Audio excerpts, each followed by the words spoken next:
l'équipe du CERFO s'est rendue dans la réserve faunique des Laurentides afin de valider sur le terrain la caractérisation des lits d'écoulement potentiels dérivés du lidar.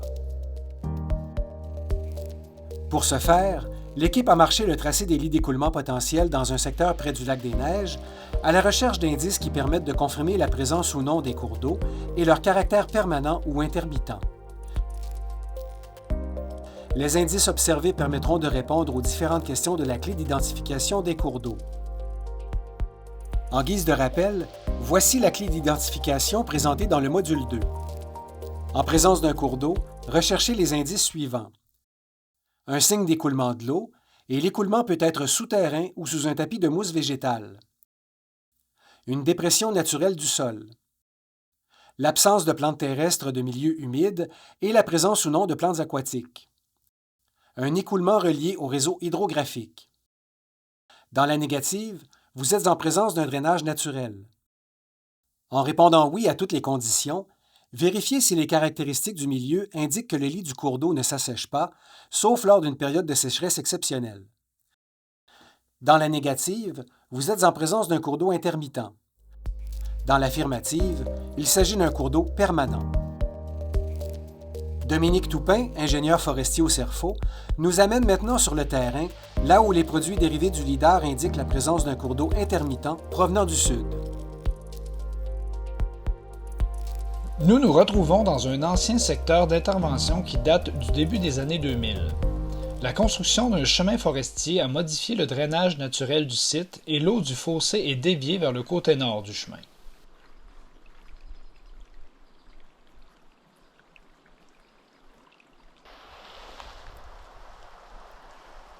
On se situe présentement à l'endroit sur la carte des lits d'écoulement potentiel où la catégorie potentiel intermittent devient intermittent. Donc on voit sur le terrain, on a un tapis de mousse avec la présence d'eau, mais il n'y a pas d'écoulement en tant que tel, puis il n'y a pas de présence de lit de cours d'eau.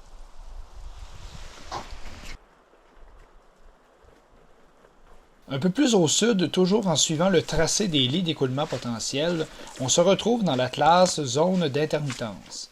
On voit des accumulations d'eau stagnante qui semblent être de forme linéaire.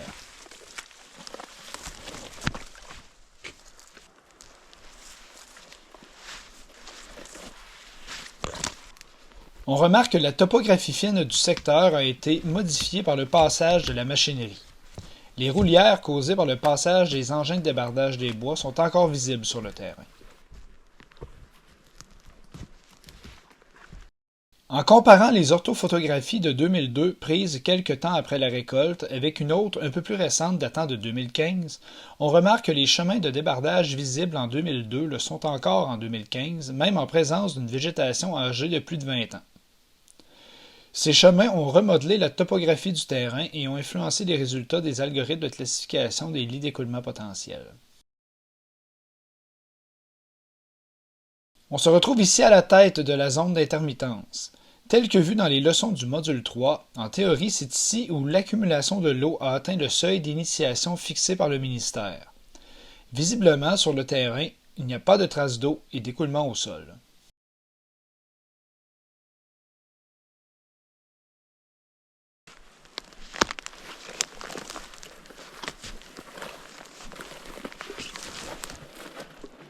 Donc nous sommes à l'endroit où le seuil d'initiation a été atteint. Nous sommes sur la branche du côté est de notre cours d'eau. Puis, il n'y a pas vraiment de signe d'écoulement encore ici. On a un tapis de mousse, présence de sphaigne, mais sans plus. Donc sur la branche est, pratiquement à la limite où le potentiel intermittent devient un intermittent, on voit topographiquement la raison pour laquelle le lit d'écoulement a été identifié, mais il n'y a aucune trace d'écoulement. Donc topographiquement, la situation apparaît bien évidente, mais dans les faits, il n'y a pas d'écoulement d'eau à cet endroit-ci, à part que du simple drainage de montagne.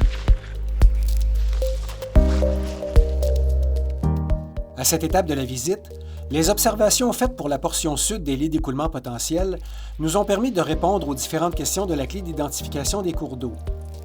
Nous pouvons conclure qu'il s'agit d'un drainage naturel, mais qui a été influencé par les perturbations causées par les passages de la machinerie forestière. Il n'y a donc pas présence d'un cours d'eau intermittent tel qu'indiqué sur la couche des lits d'écoulement potentiels. De retour au point de départ, l'équipe continue la vérification vers le nord, en direction d'un cours d'eau permanent visible sur les produits dérivés du lidar.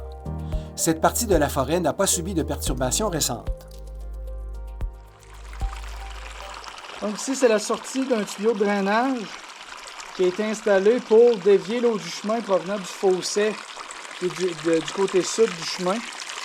Donc là, dans ce cas-ci, on a présence d'écoulement. Sur la carte, on nous indique un lit d'écoulement intermittent. Sauf que là, on voit que ça a été créé artificiellement par l'homme. Donc on va le suivre.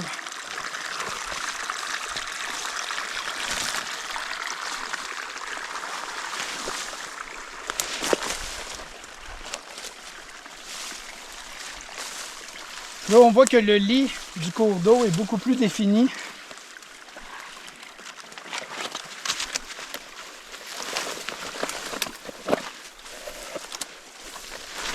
C'est vraiment l'eau du fossé qui vient s'accumuler et s'écouler dans ce cours d'eau.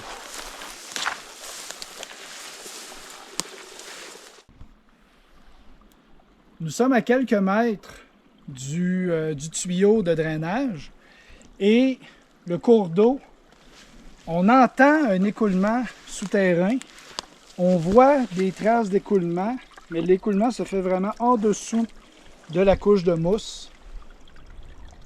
La topographie nous semble évidente, mais on est dans un lit d'écoulement qui est identifié comme étant un intermittent. Puis dans les faits, il est très difficile à retrouver étant donné son écoulement souterrain.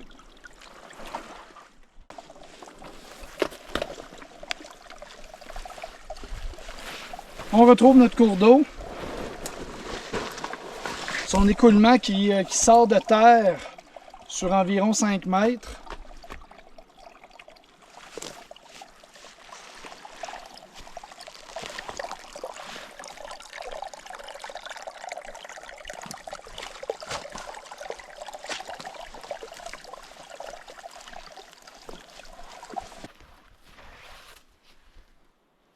En remontant un peu plus vers le nord, le cours d'eau est difficilement identifiable sur le terrain.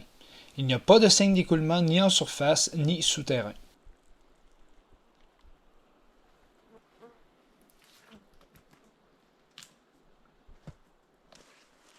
On retrouve le tracé du cours d'eau un peu plus au nord.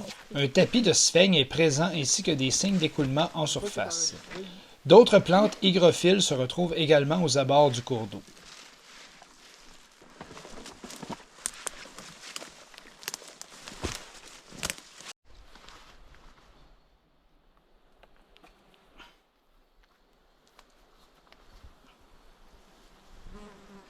Le cours d'eau qui nous apparaissait bien évident et se repère dans la mousse un petit peu plus loin avant d'arriver au cours d'eau permanent.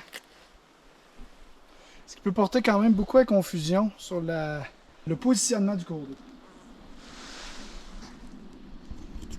En visualisant la couche de l'indice d'humidité topographique, le TWI, à partir de la ligne des lits d'écoulement potentiel, on remarque une zone où les valeurs du TWI sont élevées. Il y a donc une certaine accumulation de l'eau dans la zone.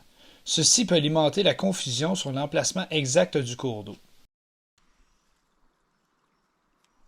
L'équipe arrive à une intersection, là où l'écoulement se raccorde au réseau hydrographique. À cette étape de la visite, tous les éléments de la clé d'identification ont été vérifiés. Il y a des signes d'écoulement de l'eau apparents en surface, de l'écoulement souterrain et une discontinuité là où le cours d'eau disparaît sous la mousse. La dépression est naturelle dans ce cas-ci. Il y a absence de plantes terrestres là où il y a écoulement, et cet écoulement est relié au réseau hydrographique. Nous pouvons donc confirmer que nous sommes en présence d'un cours d'eau intermittent. De plus, les indices relevés sur le terrain permettent de confirmer la présence d'un cours d'eau intermittent, mais seulement du côté nord du chemin.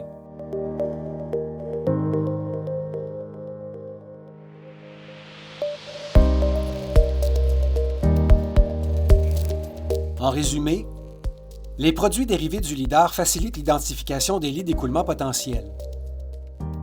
Les activités forestières peuvent modifier la topographie fine du territoire et ainsi influencer les résultats obtenus par la modélisation hydrographique. La visite terrain a permis de préciser les lits d'écoulement présents et de mettre à jour ces informations pour une utilisation future. En conclusion, les lits d'écoulement potentiels identifiés à partir des produits dérivés du lidar permettent de cartographier les endroits où l'eau est susceptible de se concentrer et de s'écouler. Les seuils d'initiation utilisés pour la modélisation des lits d'écoulement potentiels peuvent représenter des réalités différentes selon la localisation du secteur d'intervention. Il est nécessaire de valider les informations sur le terrain.